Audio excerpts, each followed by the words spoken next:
Welcome to the show, Andrea. As a way of getting started, tell us about yourself. Well, I have a Bachelor of Science degree in criminal justice, which I have literally used none of whatsoever. I was then, when I was in college, joined a company called Lens Crafters and got promoted into management and got into training, where I met my now husband, who convinced me that we should quit our jobs and launch a speaking and training company, teaching all of the philosophies that we wanted to share in our company. But of course, since we were actual employees, they really didn't want to hear what we had to say. And we could go be people from the outside and come in and teach our strategies, including Go for No.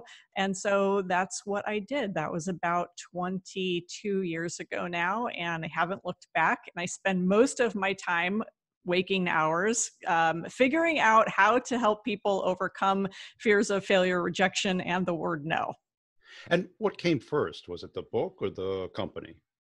So we actually wrote the very first book we wrote was a book called Unlocking the Secrets of Retail Magic. And that was a small 64-page book that we I saw never the sold. movie.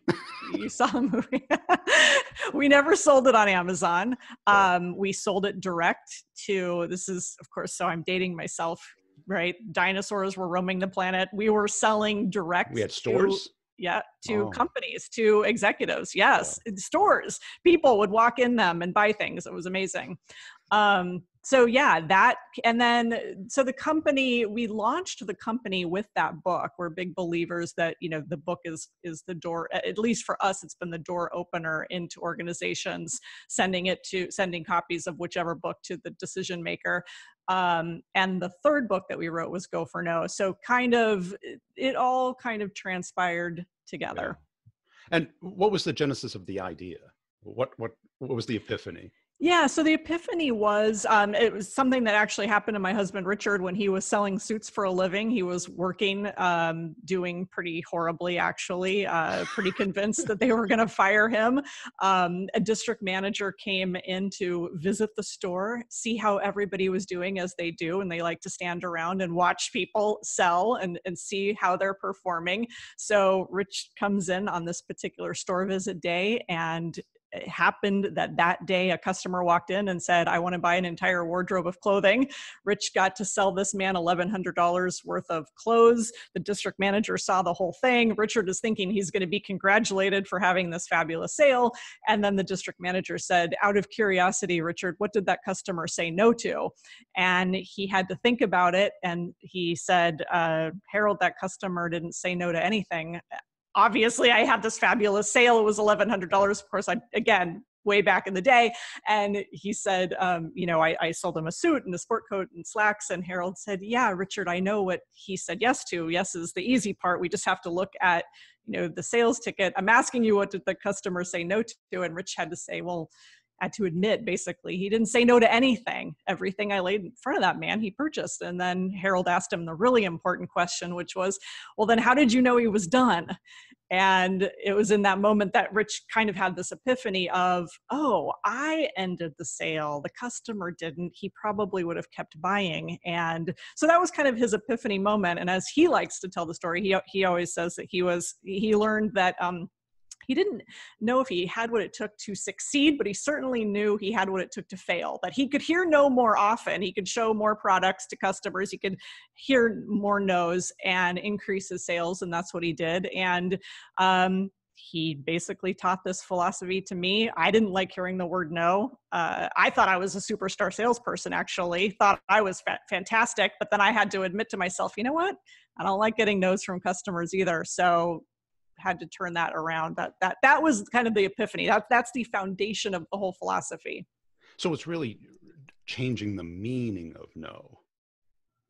Because, from the neuroscience standpoint, no is rejection, and next to death, rejection, right? Yeah. Or maybe public speaking, which is almost guaranteed rejection. Right. And then no. Yeah. So internally, we're going to have a trigger response to it. Absolutely. Oh, absolutely. So it's kind of funny that you're right. I mean, it's part mindset and part actual tactical strategy of, hey, you need to, if you are not hearing no, then you obviously are not maximizing your potential. But at the same time, it's a mindset which says, when you have that go for no moment, whether you can ask the question and you talk yourself out of it and say, well, I'm not going to ask it because they're just going to tell me no. That's kind of the mindset that we want to help people dismantle. But we are dealing and fighting against biology. And there's a real sting, right? There is a real physical reaction. Yeah, it's like, the book, Feel the Fear and Do It Anyway. You're trying to rationalize your conscious mind with your unconscious mind. Yes, it's a constant battle. Right. And I always say, the unconscious is 90% and the conscious is 10%. Guess who's going to win? Right. Right. 9-1. So this is a skill, is it? I think it is a skill, and I think it's a skill that you can master. And like every skill, if you're practicing it on a daily basis, you tend to get better. And then when you let it slide and kind of forget, which people tell me all the time, I do remember go for no. I have done that in the past and I forget. And so it's one of these things where I guess maybe that's good for me. It's job security. People need to be reminded, as I call it, motivated. You need to constantly remind yourself that, your default is to avoid these situations, to not be rejected. So you've got to constantly be pushing, and not be pushy, by the way, but pushing through your own comfort zone.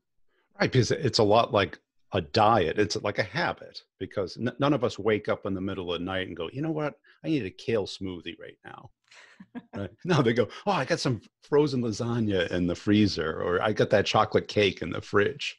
Right. That's what we crave. Absolutely. Right. Yes. And then as either salespeople or anybody, that rejection at any level is painful.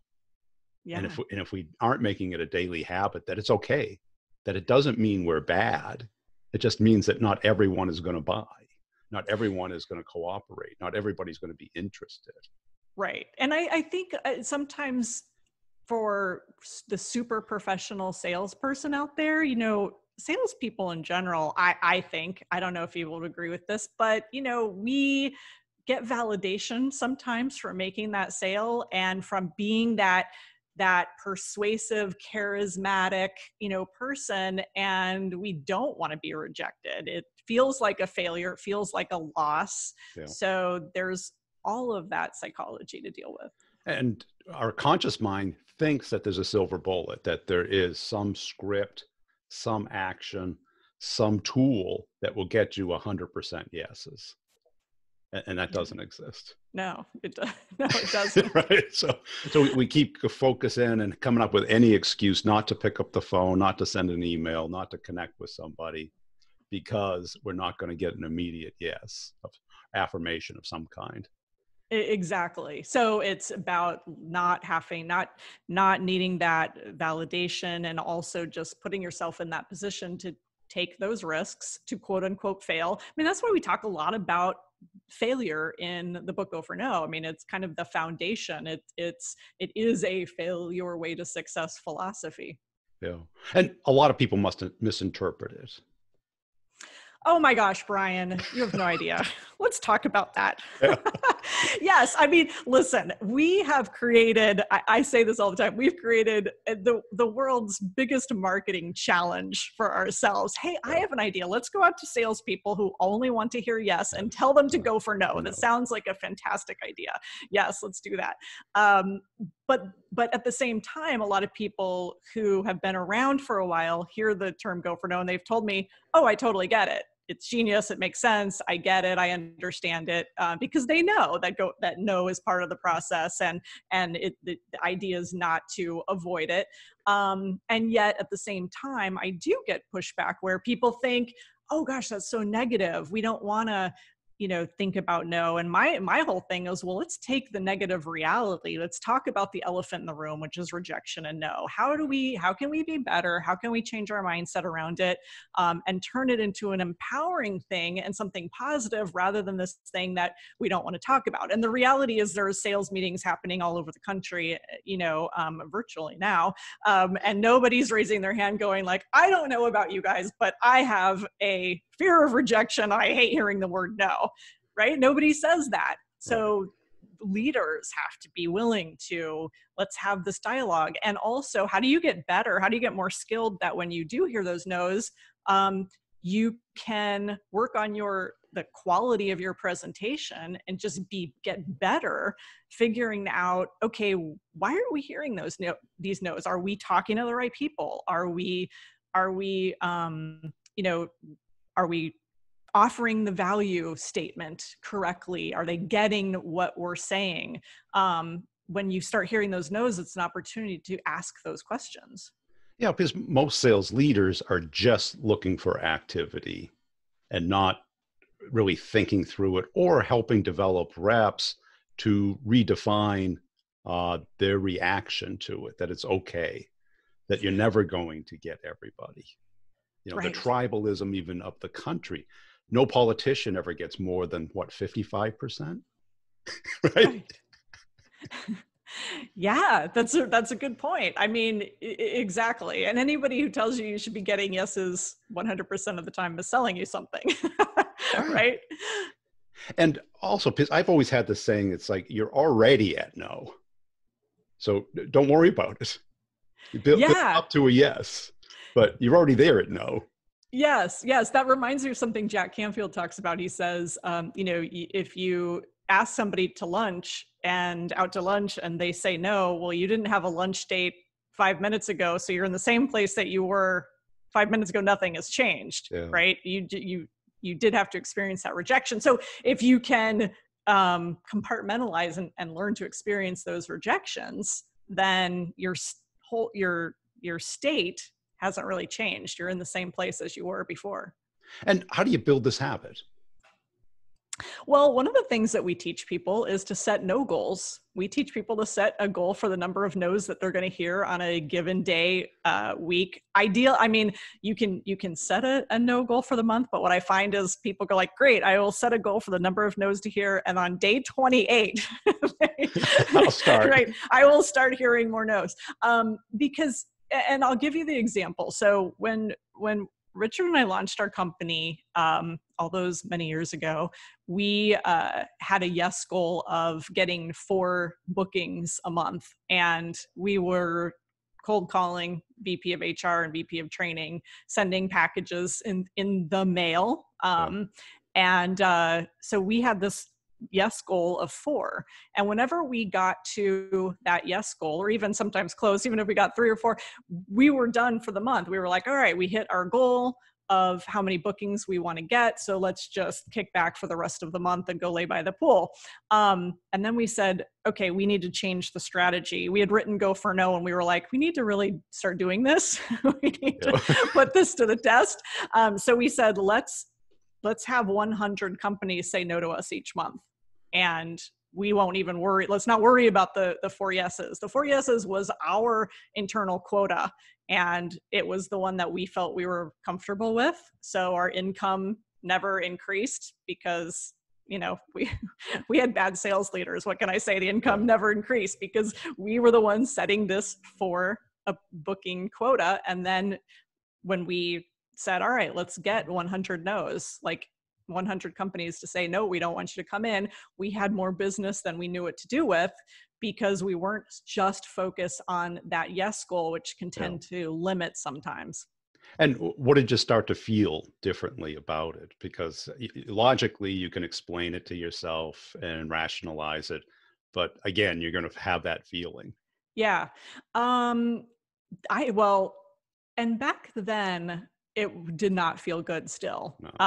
But the more you do it, right? The more you do, I think that the more you do it, the more it does kind of, you numb yourself. And we encourage people like, hey, make it a game. Just focus on your behaviors.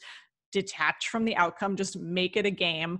But in the last many years of teaching this, to your point, I have personally done a lot of work and encouraged people to do a lot of work around this idea of not taking no personally. I would have been even more, if I had done this work back then, I would have been so much more effective, because to me, it was still, it's my company. This is my offering. I take it very personally. I'm not even selling, widgets here. We're selling our creation. Yeah, right. Us, yeah. Which any artist, right? How artists literally, it's the most painful rejection, right? Like, I would never hang that painting on my wall. Gee, thanks. It took me 2 years to create, right?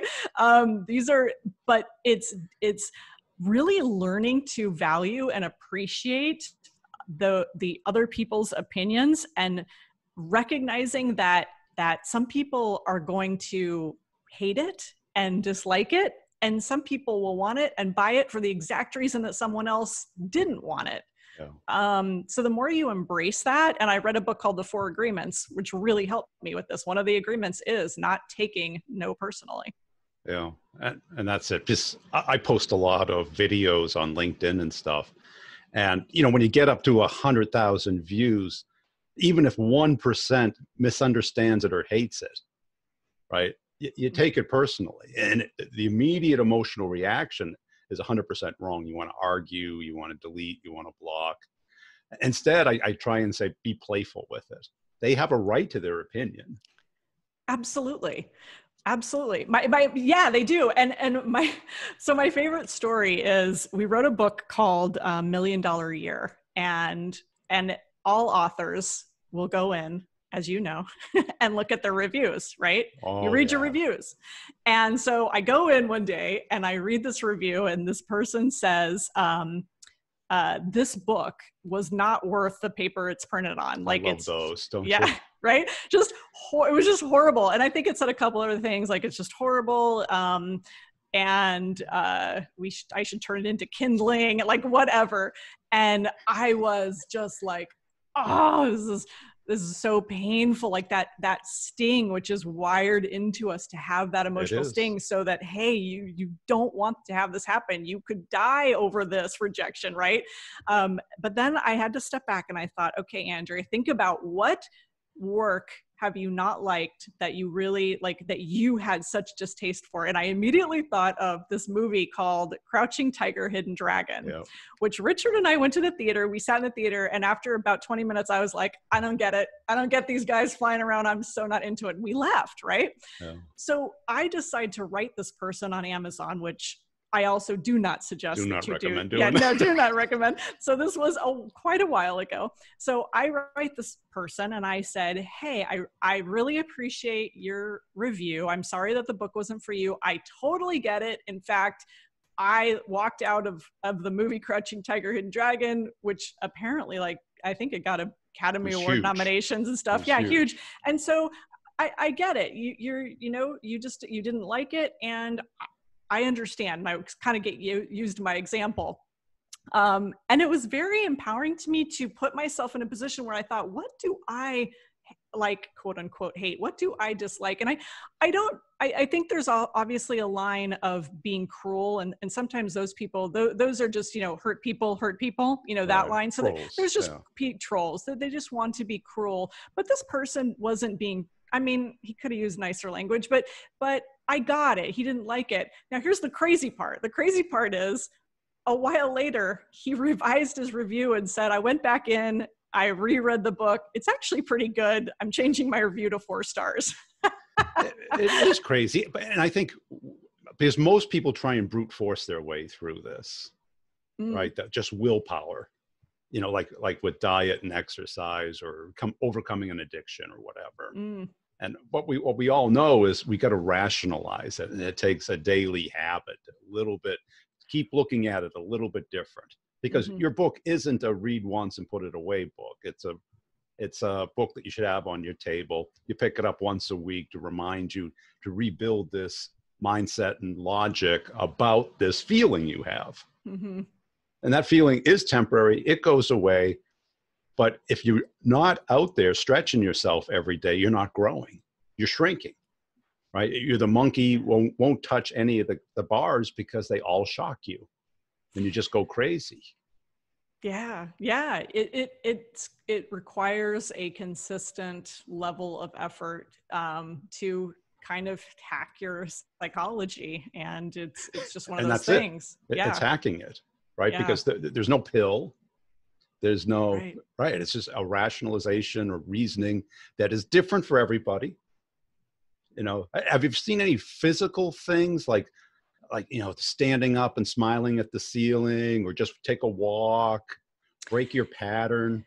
Yeah, that's a really good point, and that is something that I haven't really dug into in terms of a strategy, but I know those things work and make sense because there was a study done. You probably saw this a couple years ago about how they there was a Stand. study done about how rejection is literally like physical pain. It is. Right, and so I think that by changing your state and by changing literally the muscles in your face change your brain chemistry, and Yep. taking a walk changes your everything about your state of mind and state of being. And I think those strategies are really powerful. Probably should talk more about them, actually. I tend to be someone who's so cerebral in Right. terms of, thinking your way out of this, but there's such a huge brain body physical combination.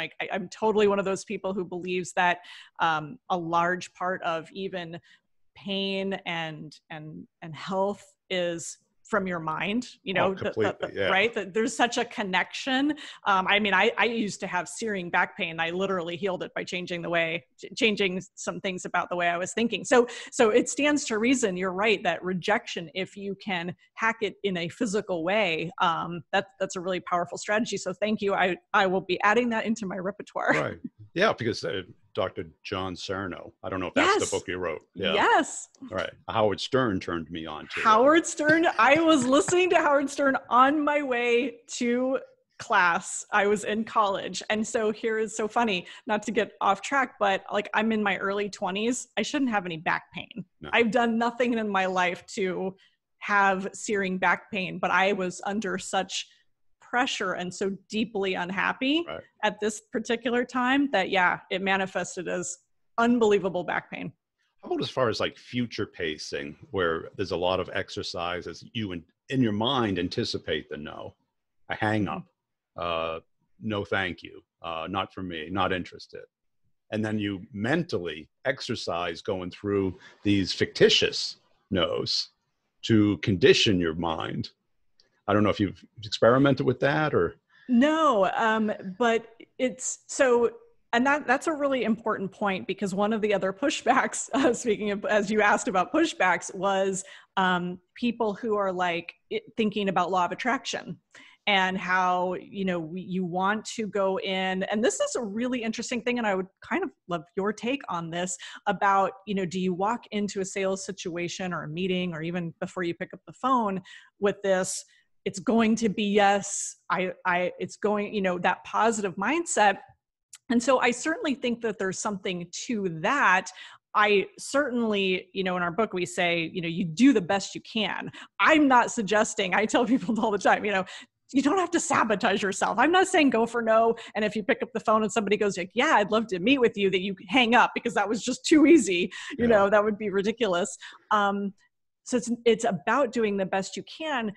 But also, I think where we come from is it's not about expecting a no. I don't want people to expect and hope and wish and pray, because yes is the destination, but it's about accepting it as part of the process. And so on that front end of saying, it's that mindset of, oh, they're just going to tell me no. I'm just going to get rejected. I'm not going to try this, as opposed to, well, you don't know that.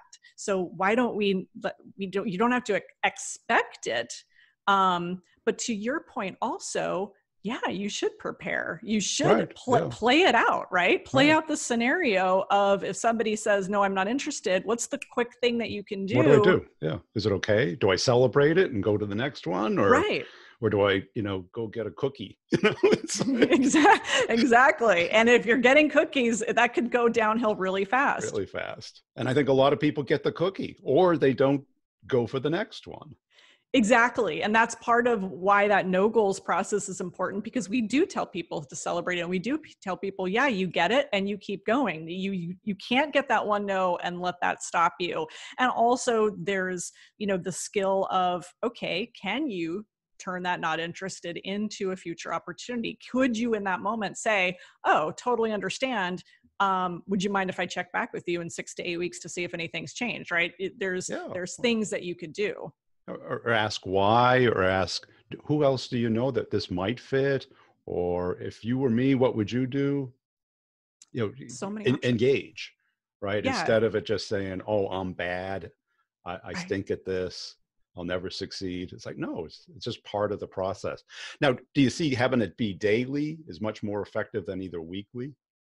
Yeah, I'm kind of a fan of day, and I'm a fan, as you kind of suggested, habit, right? So Yeah. if you can do this a couple times, the biggest uh holdback, one of the things that I've done over the years is these different go for no challenges, like a go for no 30-day challenge, and challenge people, see how many no's you can get in 30 days, break that down into 4 weeks. Start week 1, just kind of have a baseline of, okay, how many no's do I even get? Like, what's my no awareness? And then from there, I know. set a goal, set a no goal for week 2 and week 3, and maybe keep challenging yourself. You don't have to make it crazy. Sometimes people contact me and they're like, I'm getting 1,000 no's. And I say, don't, don't do that. You're going to make yourself crazy and you're going to hate me.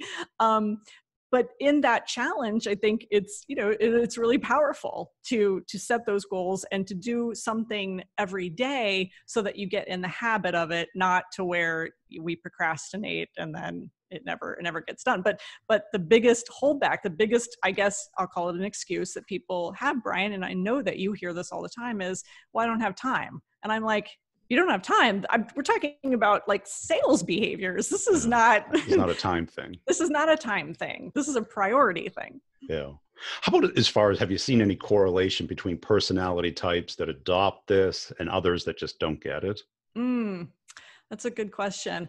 It kind of falls into, I think, the 20-60-20 thing.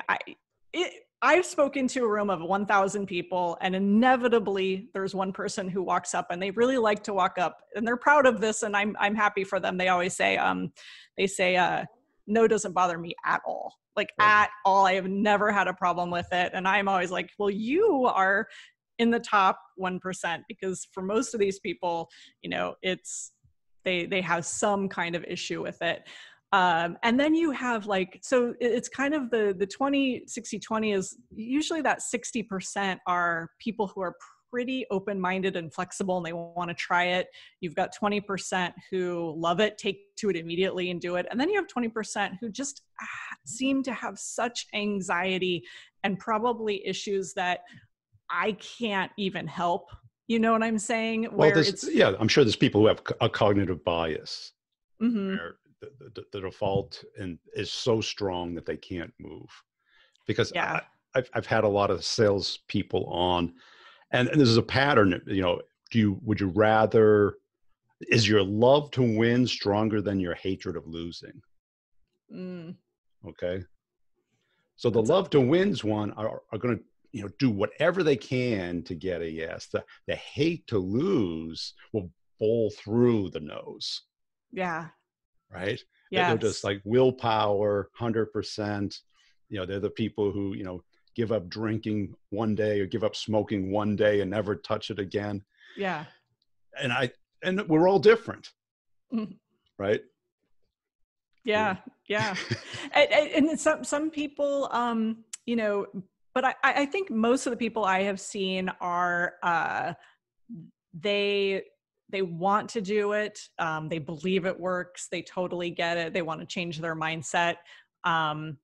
But I think sometimes they almost overdo it in terms of, well, they should be, doing it at this huge, crazy high level. And I'm always like, do it, in those moments that you talk yourself out of that opportunity where you did get that no. And instead of running and just going, okay, click buy, it's just pause for a second, always think like football. What's my next move? How do I just move this down the field just a little bit?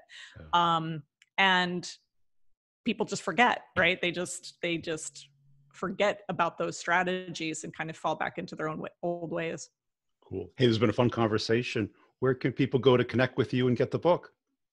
GoForNo.com. It's very easy, and I'm well branded. So you type in Go for No, you will find me. You come up number one. Yes, no one else.